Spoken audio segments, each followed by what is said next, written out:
예레미야 25장 12절로 14절 보겠습니다. 예레미야 25장 12절로 14절.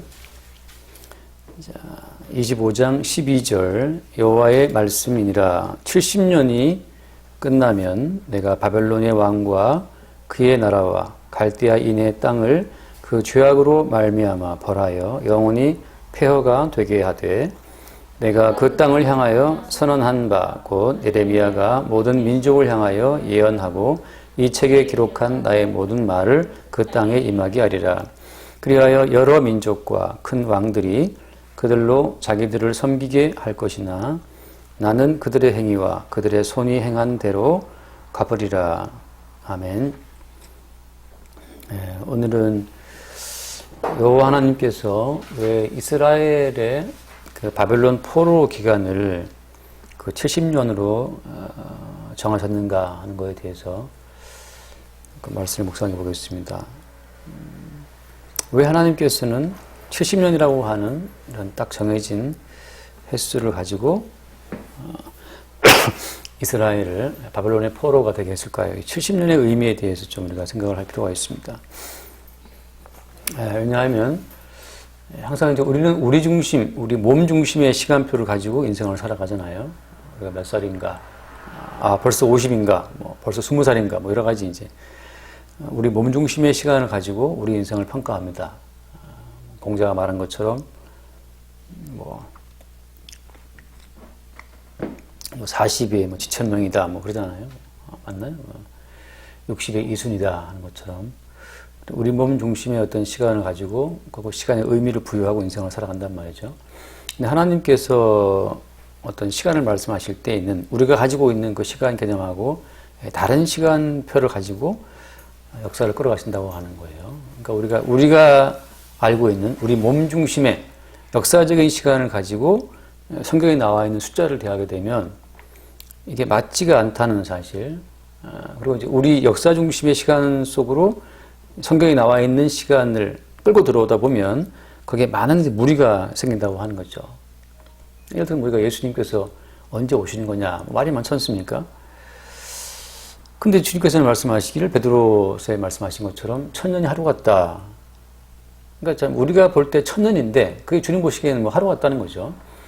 그 말은 무슨 말입니까? 우리가 아는 그런 시간 개념은 잊어라 이거죠. 우리가 아는 시간 개념은 하나님께서 말씀하신 성경에서 나오는 시간 개념하고 안 맞다는 사실을 말해주고 있는 거거든요. 근데 우리가 굳이 역사 중심의 시간을 가지고 이 계시 중심의 시간을 해석하려고 덤벼들기 때문에 문제가 되는 거죠. 그러니까 이제 우리가 마찬가지입니다. 우리는 하나님의 계시적인 안목으로 우리의 인생, 우리의 시간을, 우리의 나이를, 우리의 인생을 평가할 수 있어야 되는 거지. 역사 속에서 나오는 다양한 시간 개념을 가지고 우리 인생을 평가하게 되면 우리가 이 역사를 통해서 인간을 미혹하는 그 마귀의 미혹에 빠지게 돼요.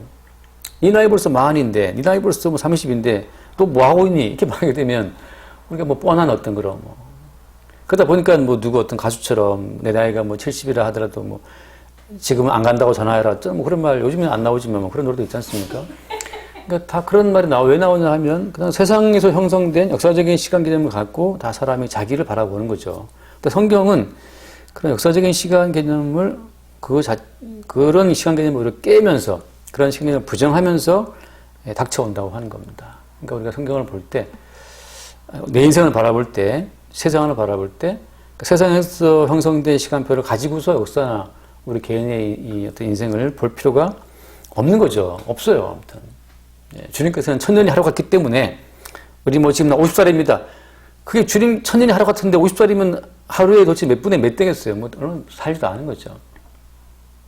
주님께서 말씀하시기를 아브라함은 나의 때 볼 것을 보고 즐거워했다. 아브라함은 내게 그렇게 안 했다. 아브라함은 내게 이렇게 하지 않았다라고 말씀하실 때 그때 유대인들이 무슨 말을 합니까? 네가 아직 50도 못 됐는데 아브라함을 봤느냐라고 말씀하잖아요. 그렇게 말하잖아요. 덤벼든단 말이죠. 주님께서는 아브라함을 보신 분이고 모세, 엘리야와 함께 대화하시는 분이잖아요. 역사를 사는 사람 입장에서는 네가 모세를 봤다고? 야, 모세가 몇 년 전 사람인데 엘리야와 대화했다고? 말도 안 돼. 그러잖아요. 근데 베드로는 봤죠. 베드로와 요한, 야고보는. 모세가 엘리야가 등장해서 변화산에서 예수와 함께 대화하잖아요. 그러니까 우리 주님의 시간 속에서 역사적인 시간표는 사실 큰 의미가 없어요. 그럼 왜 의미가 있느냐? 70년 동안이라는 포로 기간을 왜 정했느냐라고 말하면 하나님의 언약의 시간표를 보여주는 하나의 모형입니다. 그러니까 역사적인 모든 시간이라고 하는 것은 언약의 시간표를 보여주는 모형과 그림자로서만 의미가 있어요. 다시 말하면 언약의 시간이라고 하는 것은 결론적으로 말하면 그렇습니다. 언약의 시간이라는 것은 예수 그리스도를 만유의 주로 세우는 거기에 초점을 두고 언약의 시간표를 움직이고 있단 말이죠.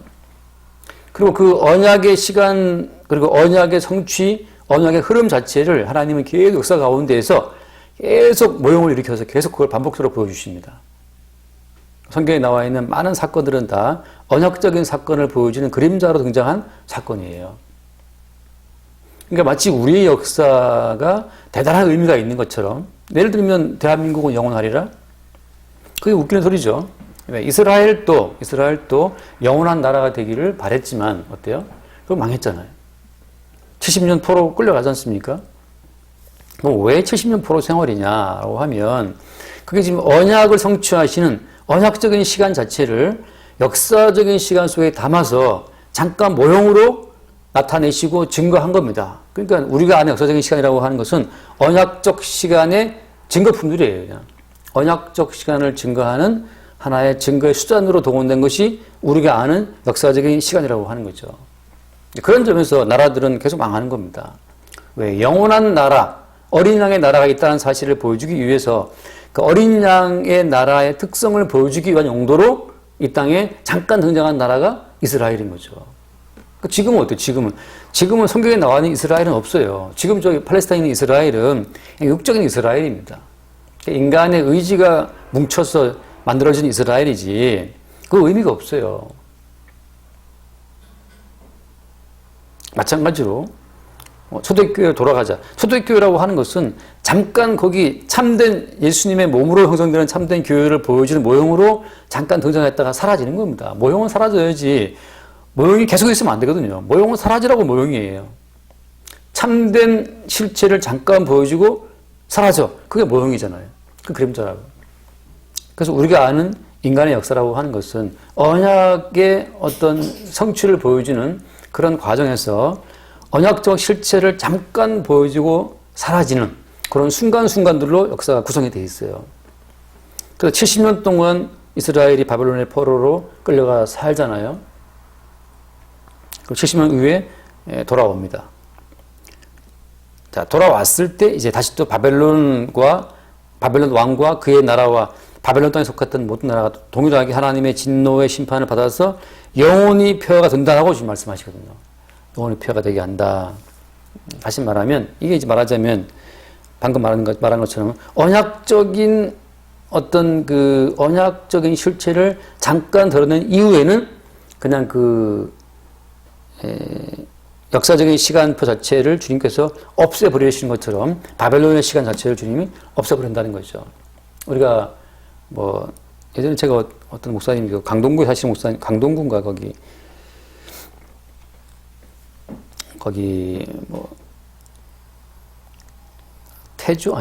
주몽인가? 주몽인가 하는 그 드라마 찍을 때 세트장이 거기 있다고 하더라고요. 잠깐 가서 봤는데 이렇게 옛날 집처럼 몇 개 지어놨더라고요.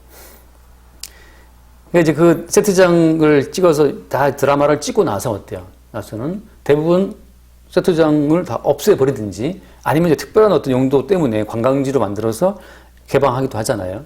그러니까 드라마를 위해서 임시적으로 거기 막 기와집 지어놓고 옛날 궁궐을 지어놓고 활용하다가 드라마 끝나면 폐쇄하는 것처럼 인간 역사라고 하는 것은 예수 그리스도의 드라마죠. 예수 그리스도가 주되시는 그 드라마를 증거하기 위해서 이 땅에 나라가 세워지고 왕들이 세워지고 그 복잡한 관계가들이 세워지지만 그 예수의 언약을 보여주는 용도가 끝마쳤을 때는 그냥 폐쇄되는 거죠. 그래서 오늘 말씀처럼 영원히 표가 되게 하겠다라고 말씀하시는 겁니다. 이 70년이라고 말하는 요 70년, 그럼 왜 70년이냐라고 하는 것은 이게 이제 70년이라고 못 박은 이유는 뒤에 다니엘서에 보면 나오지만 잠깐만 다니엘서를 보겠습니다. 다니엘서 9장 말씀 보겠습니다. 그 뒤쪽 넘겨서 에스겔 다음에 다니엘서를 보면 다니엘서 9장 24절 말씀을 보겠습니다. 다니엘서 9장 24절. 이게 굉장히 말들이 많은 내용이지만 간단하게만 9장 24절. 내 백성과 내 거룩한 성을 위하여 70일을 기한으로 정하였나니 허물이 그치며 죄가 끝나며 죄악이 용서되며 영원한 의가 드러나며 환상과 예언이 응하며 또 지극히 거룩한 이가 기름 부음을 받으리라. 여기 보면 71회를 기한으로 정했다라고 말씀이 있어요. 이제 70일이라는 부분 말하네. 70일에. 이 70일에 대한 부분이 굉장히 성경에서 어렵게 다뤄지는 부분이 하나입니다. 아무튼 71회 혹은 70일이라고 그러는데 71회로 하나님이 어떻게 기한을 정했다는 거죠. 그래서 도대체 하나님이 정하신 기한 70일회가 언제냐 때문에 또 수십 만한 사람 달려들어서 지금 이것을 연구하고 있어요. 그러나 분명한 것은 뭡니까? 제가 초반에 드린 말씀처럼 우리가 아는 역사적인 시간표하고는 이게 상관이 없어요. 이거는 어떻습니까? 언약의 시간표고 계시의 시간표이기 때문에 우리가 아는 역사적인 시간 개념을 가지고 이 70일을 풀려고 달려들면 다 실패할 수밖에 없고 이상한 해석이 나올 수밖에 없어요. 어쨌든 중요한 것은 무엇이냐? 하나님께서 내 백성과 내 거룩한 성을 위하여, 이제 이스라엘입니다. 예루살렘 성을 위하여서 하나님이 딱 정하신 기한이 70일이라고 하는 거죠. 70일에. 이래가 뭐냐? 이래가 뭐 이래가? 이래가 뭘 말하죠? 이래는 7일이죠. 하루, 이틀, 사흘, 날, 다섯, 여섯, 이래. 이래는 7일을 말하죠. 7일을. 그러니까 7일이라고 하는 것은 뭘 말하는 겁니까? 7일이 처음 나오는 건 창세기에 나오는데 7일에 처음 나올 때는 창조의 완성된 시간이잖아요. 일곱째 날 뭐 했어요? 하나님이? 안식했거든요. 안식. 모든 창조는 하나님의 7일째 1회가 되는 날 안식을 하셔야 창조는 완성되는 거예요.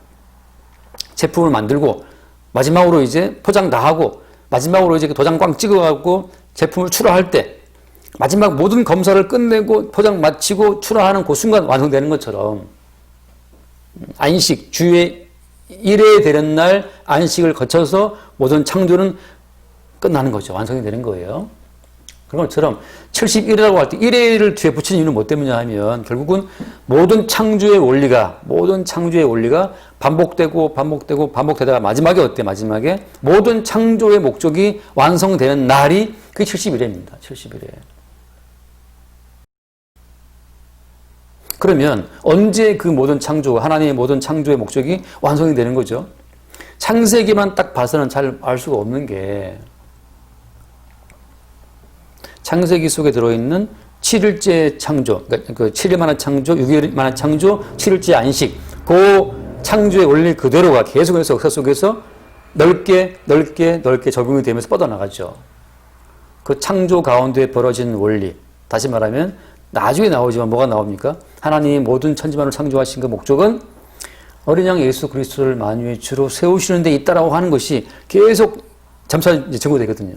마지막에 사도 바울이 말하죠.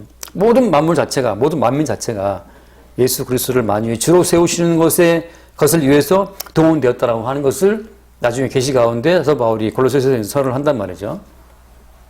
결국 70일이라고 하는 것은 예수 그리스도가 만유의 주로 세워지는 그 순간을 말하는 겁니다. 그때 어때요? 모든 만물의 창조와 섭리와 경영의 모든 것은 그때 종료가 되는 거죠. 종료가. 다시 말하면 그 창조의 모든 목적과 의미가 완성되는 그 71회라고 하는 것을 모형적으로 이스라엘 역사 가운데서 딱 찍어서 보여준 것이 이게 70년이에요. 70년. 그래서 우리는 이 70년이라고 하는 70년 동안에 무슨 일이 있었는가를 보는 과정을 통해서 하나님이 71회에 벌리실 일들을 우리가 미리 땡겨볼 수 있는 거죠. 모형을 통해서 실체를 잠깐 맛보는 거예요. 우리가 초대교회 때 모든 물건을 팔아서 나누지 않습니까? 모든 물건을 팔아서 가지고 와서 필요를 따라 나눠 쓰는 거죠. 다 팔아. 내 것이 없잖아요. 다 가지고 와서 아무나 네가 어디 아프냐? 그럼 병원비 써. 너 뭐 대학 들어가니 학비 써. 이런 식으로 아무도 내 것을 주장하지 않아요. 그래서 네가 내 것이 없는 그런 초대교회의 모습이 성경에 나온단 말이죠. 그건 뭘 보여주는 겁니까? 참된 교회 가운데 진짜 교회의 모습이 잠깐 그 초대교회를 통해서 잠깐 보여진 거지 않습니까? 그러니까 우리는 초대교회 때 그 모습을 통해서 예수께서 친히 세우실 진짜 교회의 모습 그 속에서는 내 소유, 네 소유가 없다. 그 말은 무슨 말이에요? 소유가 있다는 말은 소유에 따라서 자의식이 생기기 때문에 소유가 있는 걸 따라서 우리는 자의식이 생겨요. 여기 하나 맛있는 것이 있다. 이거 먹고 싶단 말이죠. 그래서 내 거라고 하는 자의식이 생긴단 말이죠. 그래서 네 거, 내 것이 없다고 하는 말은 나, 너도 없다는 얘기예요. 모두가 다 그리스도 예수를 머리로 하는 한 지체로 세워진다고 하는 것을 초대교회 때 그 모습을 통해 주님이 잠깐 증거하신 겁니다. 그런 것처럼 70년의 포로 생활 가운데 이스라엘 백성이 겪었던 그 모든 경험을 통해서 우리는 70일이라고 하는 하나님께서 최종적으로 완성하실 역사의 계시의 전 기간에 대한 그림자를 살짝 엿볼 수 있다고 하는 거죠. 참 뭐 황당한 얘기일 수 있지만 최종적인 결론은 뭐냐 하면 예수 그리스도가 나의 주라는 사실, 우리 인생의 주라는 사실, 모든 만유의 주라고 하는 사실을 아는 그 사람에게는 사실 이미 70일의 모든 기약이 다 이루어진 사람이에요. 뭐 이건 믿거나 말거나 하는 얘기지만, 뭐 그럴 수 있냐 말하지만, 스데반 집사 같은 그런 사람들에게는 이미 70일의 모든 그 언약적 시간표가 그냥 이루어진 사람이에요. 그 사람은 죽는 것도 안 무섭고, 뭐, 나도 없어요. 그냥 눈을 들어 보니까 구속하신 주님밖에 안 보여요. 이미 내가 사라진 사람, 역사 속에 형성된 나라는 자아가 날아간 사람이에요. 그 사람에게는 70일의 기한이 이루어진 겁니다. 그 사람에게는 이미 아까 봤던 말씀처럼 내 백성과 내 그 성전에 대한 모든 기약이 다 이루어진 사람입니다. 그 뒤에 있는 말씀처럼 허물이 사해지고 죄가 용서가 되고, 다시 한번 그 9장 아까 24절에 뭐라고 되어 있죠? 그 70일의 기한이다 정했는데 그때는 허물이 그치고 죄가 끝나고 죄악이 용서가 되고 영광의 의가 드러나고 환상과 예언이 응하고 지극히 거룩한 이가 기름 부음 받으리라. 이거 예수 그리스도가 만유의 주로 만왕의 왕으로 임재하시는 그 순간인데 이미 하나님 보좌 우편에 앉아 계신 예수 그리스도의 모습을 스데반 집사가 보잖아요. 그 사람의 이미 거룩한 백성과 거룩한 성을 위한 모든 그 계한 자체가 그 사람에게 이미 미리 앞서서 적용이 되고 있는 겁니다. 이것을 자기 한 몸 생존하기 위해서, 자기의 구원을 위해서 그때가 언제인가를 막 계산을 하고 미리미리 대비를 하고 그런 건 없어요. 하나님의 모든 언약은 대비한다고 피해갈 수 있는 게 아닙니다. 오직 어린 양 예수 그리스도의 피 속에 있을 때만 모든 재앙과 심판이 지나가고 죄가 용서함 받고 영광의 의가 드러나는 거지. 우리가 뭘 대비해서 하나님의 진노의 심판을 피할 수 있다? 그런 건 없어요, 성경에. 일단은 다 얻어맞는 거죠. 다 죽는 겁니다. 죽을 때 어린 양 예수가 대신 죽느냐, 어린 양 예수의 그 피 흘리신 피 속에 숨어 있느냐, 그 차이지. 어떤 인간이 자기를 갈고 닦아서 거룩하게 해 하나님 앞에 딱 서서 말, 나는 의롭다라고 말할 자가 누가 있어요? 인간 가운데. 양심이 있으면 진짜 사람 자기를 알아야지. 우리 사람이 그렇잖아요. 말씀을 지키고 싶은 마음은 있으나 누가 말씀을 지킵니까? 100%.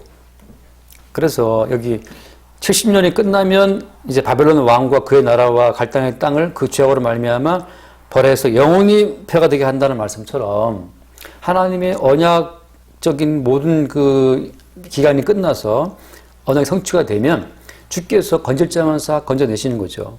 버릴 자는 버리시고. 근데 건질 자들에게 드러나는 표적의 발은 뭐냐 하면 그들의 죄를 끄집어내시고 그 죄에 대한 형벌을 가하시고 형벌 가운데서 아무도 하나님의 진노의 형벌 가운데 설자가 없음을 알게 하신 이후에 아무도 자기의 행함으로 하나님의 거룩하심 앞에 설자가 없다는 것을 깨달아 아는 자들은 이제 하나님의 손길을 바라보죠. 하나님 최선을 다했으나 나로서는 하나님의 거룩하신 의에 이룰 수 없다는 사실을 내가 알았습니다. 그 지점에서 비로소 하나님이 준비하신 뭘 보는 겁니까? 숲을 가운데 걸린 어린 양처럼 하나님이 준비하신 어린 양, 희생제물, 대속제물을 그때 보게 되는 거예요. 아직 내 가능성이 한 10% 남아있어. 예수님 한 90% 믿어. 아직 이 사람은, 아직 그에게는 70년의 포로 생활이 안 끝난 겁니다. 70년이 끝났다는 그 말은 무슨 말인가 하면 내게 있는 모든 가능성이 완전 제로. 이제 남은 것은 파멸이다. 이제 멸망이다. 심판이다. 하나님 앞에 설 수 없다. 더 이상. 하나님의 진노의 심판이 마땅하다라는 것을 알게 되는 그 시점이 70년입니다. 그때 벌써 우리는 하나님의 다음 조치를 기다리죠. 하나님, 이제 어떻게 합니까? 죽이시든 살리시든 뜻대로 하시옵소서라고 할 때 그때 주께서 준비해 두신 어린 양, 대속 제물을 통해서 우리의 죄가 영원히 속해진다는 사실을 보게 되는 그 때가 70년이고 그 70년이 채워지게 되면 이스라엘은 나오고 이스라엘에게 하나님의 진노의 몽둥이 역할을 했었던 그들은 버려짐을 당하는 겁니다. 그래서 우리가 세상을 바라볼 때 살아갈 때 우리가 볼 것은 무엇이냐. 70년의 원리가 71회의 원리가 계속 우리 삶 가운데 벌어져요. 어떻게 벌어지느냐. 우리가 까불죠. 우리가 막 방종합니다. 뭐 기분 좋잖아요. 그래서 막 들어 살아가요. 그러다가 어떤 사건이 벌어지면서 깨갱하면서 아 진짜 나는 아무것도 아니고 나하고 머리싸움이고 막 괴로워한단 말이죠. 그 주님 어쩝니까 하고 사람 조치를 바라봐요. 그렇게 하는 모든 과정 속에서 어떻습니까? 항상 우리는 내가 아니라 날 대신에 십자가에 죽으신 예수 그리스도의 희생의 공로를 바라보죠. 그때 우리는 포로가 끝이에요. 그때 사나 죽으나 죽을 것이다. 그게 포로 끝나는 시간이거든요. 그게 70년이에요. 그렇게 70년이 계속 반복돼요. 그런 거 반복된 과정을 통해서 우리 가운데 71회의 기약이라고 하는 것이 성령 안에서 우리 가운데 미리미리 앞서서 우리 가운데 성취되고 다가오는 것을 보게 되는 거죠. 그래서 결국은 뭐냐? 결국은 이스라엘을 핍박했던 역사라고 하는 것은 다 끝장나 버립니다. 중요한 건 71회의 기약 가운데 있었던 거룩한 백성, 거룩한 성전만 주님이 뽑아내시면 나머지는 껍데기처럼 다 던져버리는 거죠. 과자 껍질을 벗겨서 알맹이 먹고 껍질은 태워버리는 것처럼 세상 역사라고 하는 것은 그 속에 언약 백성, 71회의 기약을 기다리는 언약 백성만 끄집어내고 나머지는 다 버리는 거예요. 그래서 통일신라가 어떻고 대한민국이 어떻고 거기에 큰 미련 둘 필요가 없습니다. 왜냐하면 하나님은 단지 영원한 주의 나라, 참된 영적 이스라엘 백성들만 끄집어내는 용도로 그들을 사용하실 뿐이기 때문에. 그래서 우리가 항상 오늘 말씀을 마무리 지면서 그렇습니다. 70년 동안이라고 하는 그것은 71회의 그 기약을 보여주는 모형으로서 항상 우리는 거기서 은혜 가운데 살다가 또 방종하다가 또 저 터지고 또 자기의 죄인됨을 보고 또 주님만 바라보고 주께 돌아오고 그래서 포로에서 끝나고 이 반복적인 사이클 속에서 우리가 마치 사사기처럼 말이죠. 그 사이클 속에서 주께서 친히 홀로 언약을 성취하시고 71회의 계약을 이루시는 그 주의 역사를 보게 되는 거죠. 그래서 우리는 살아 죽으나 우리가 주의 것이구나라는 것을 매 순간 고백하게 되는 겁니다. 항상 71회의 계약 가운데 우리가 거할 수 있도록 주의 은총을 구합니다. 기도하겠습니다. 존귀하신 주님 감사합니다. 70년의 포로 생활이 이스라엘이 자체적으로 결정한 시간이 아니라 언약적인 시간이 그들에게 닥쳐옴으로 말미암아 주님이 친히 세워나가실 언약의 역사에 대한 모형으로 주어진 시간인 것을 알게 하시니 감사합니다. 우리의 평생이 주의 언약적인 시간을 나타내고 증거하는 그 모형과 도구로 우리 인생에 쓰일 수 있도록 은총을 베풀어 주옵소서. 우리 주 예수 이름으로 기도드립니다. 아멘. 자, 주기도로 마치겠습니다.